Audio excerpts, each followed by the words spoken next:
So today what we're gonna do is that we're gonna learn how to draw or paint, more specifically a tree, using Arteza Woodless Watercolor Pencils. So basically how we're going to start is that we're just going to begin by making a blob. We're almost never going to paint individual leaves unless you want to make a detail of a tree or something like that. But when you're drawing a whole tree, you're almost never going to draw leaves. So, I mean, I want more of like this shape, maybe. So I'm just gonna draw a blob. And it's going to have the general shape of what I want from this tree. That sounds so weird. This is going to be more or less what I want to see in this tree. And once I have that, that's pretty much everything. You don't want to make these lines in the corners defined. You want to make them as jiggly as possible. You really don't want to press your pencil down almost at all. And the trunk will, okay, so it's just really like the shrubbery of the tree, right? And then you might want to make some protrusions, like this one is gonna pop out a little bit more in the background of the tree. Maybe I'll like add like a couple. The thing is that this is supposed to be extremely spontaneous, so as you create your blob, like certain things will make more or less sense with the blob that you have already made. Like for example, because I made this come out, then maybe I want to make like a branch that feeds into here, and then a branch that comes out and feeds this other blob over here. But you eventually group them a little bit, and it'll make more sense. That said, what you're going to do is that you're going to start by laying down your base color for the tree. So when you're doing this, you really don't want to do this because that's not the texture of a tree. What you want to do is just literally press it down, make little lines. It's really staccato lines like that. And it will take a while, but it's super important as far as creating the texture of the tree itself.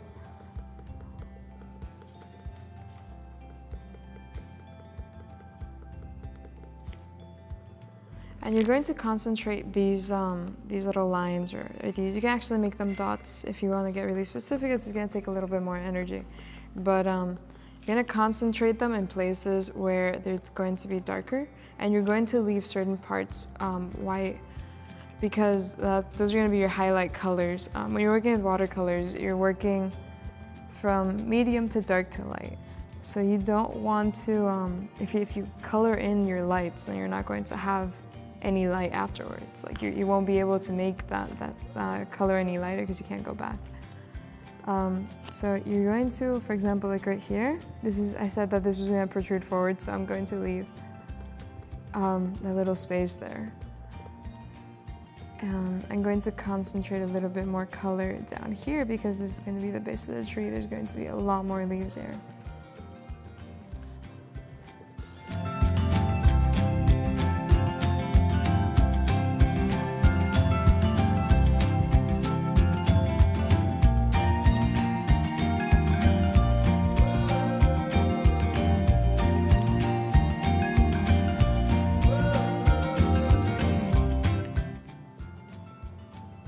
Okay, so now what's going to happen is that I'm going to lay down my highlights. Now the sunlight is coming from this corner on downcast into the tree. So all the highlights are going to be on this side of the tree, and this side of the tree is going to be much darker. I'm actually going to correct here a little bit later, but because I do want this part to be darker. But for the most part, this is pretty much what's going to look like. Just only these parts that get that extra light. And we're gonna do it in yellow because usually when leaves, if you ever take note of, for one, it's going to mix with the green very well, and two, usually the way that the lighter the green gets, the closer to yellow it gets. At least the way the trees are pigmented, it tends to be that way.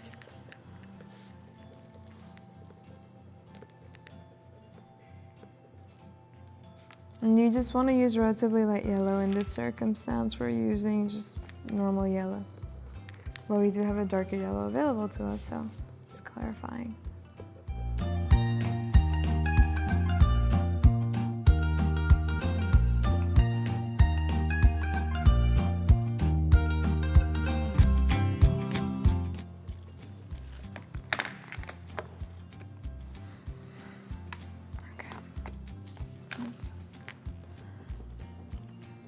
Now we're gonna go in with a darker green around here. And eventually we'll go as deep as a purple. You can see it makes this part right here look very, very three-dimensional, which is very nice. But the reason we're gonna be using purple later for shading is because when you look at a color wheel, the opposite color to green on the color wheel is going to be purple. And when you're shading with colors, as opposed to, you know, just black and white, what you want to do is instead of going into just a darker, deeper color, you want to, you want to go and do that. Just go into the opposite side of the color wheel and use that color to shade. So if you were to be using, say blue, you would shade in orange.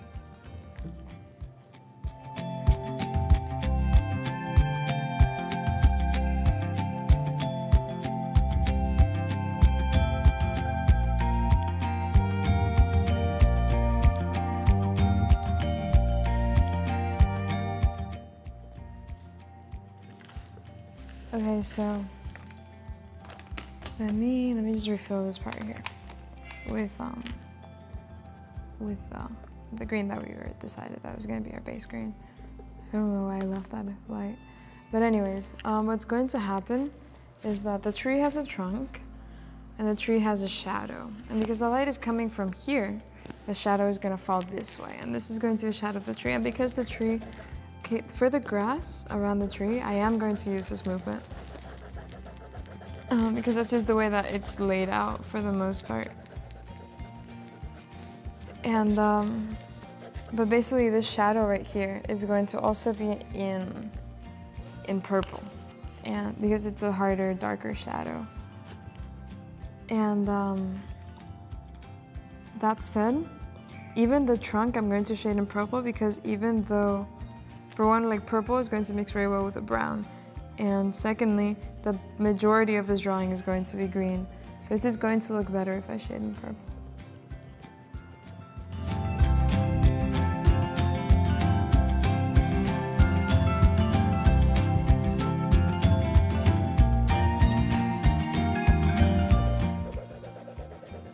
Now I'm coloring the sky. I don't have to worry too much about the shape and concentration of my lines because it's gonna get watered down and they're not going to be visible in a second. So actually I wanted to create a couple clouds, for example, like there I wanted to make when I realized it wouldn't look good because it would be like next to the tree, it would feed into the tree. This one will fit into the tree, but it would, I don't know, I just happen to like this position a little bit more.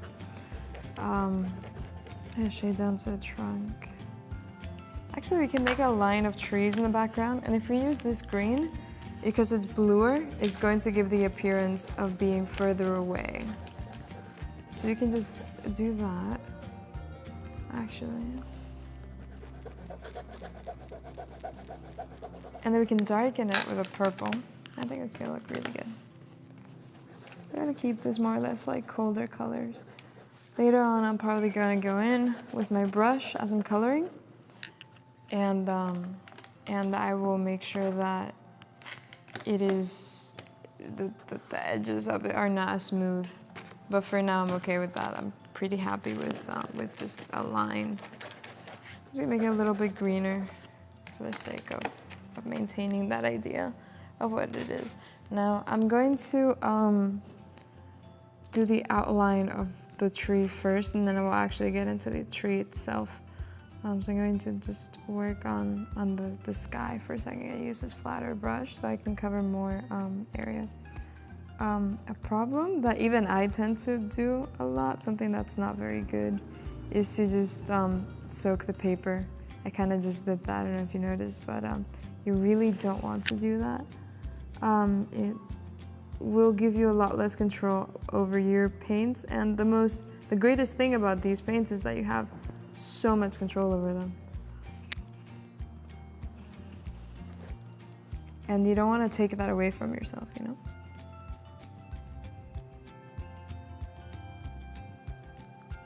And I don't mind if some of the green gets into the sky because, I mean, skies are not generally even. They don't look as good when they're just one even tonality. It looks less realistic.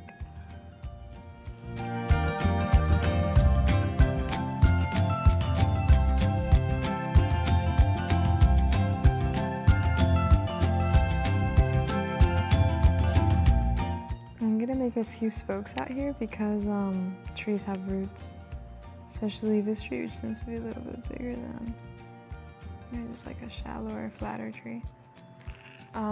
Okay, so up until now, all of the lines that we had made were horizontal strokes. Here, we don't want to do that because if we were to do that, this would turn from a defined tree into a blob of green, and that is not what we want. So what's gonna happen is that I'm going to go in right here, and I know that I have a little bit of brown on my brush right now, so I'm just going to only begin with the darker areas. And I wanna just dab it, because I want to maintain that leafy texture, and I'm not going to dab it in the same direction because then we create sort of a pattern and we don't want that.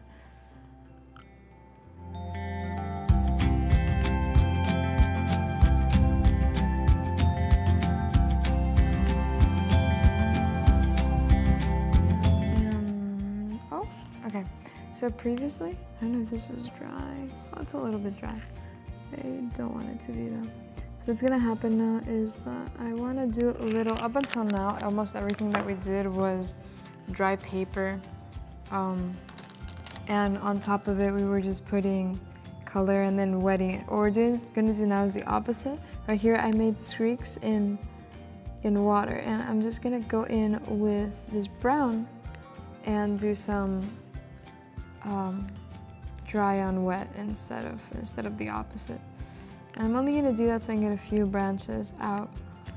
I'm gonna make them forked and just be very liberal and careful, not careful with your movements. And then that should get you more or less 2 branches.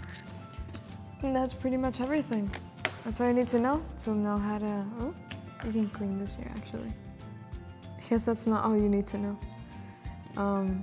Well, that's almost all you need to know in order how to make a tree. There you go.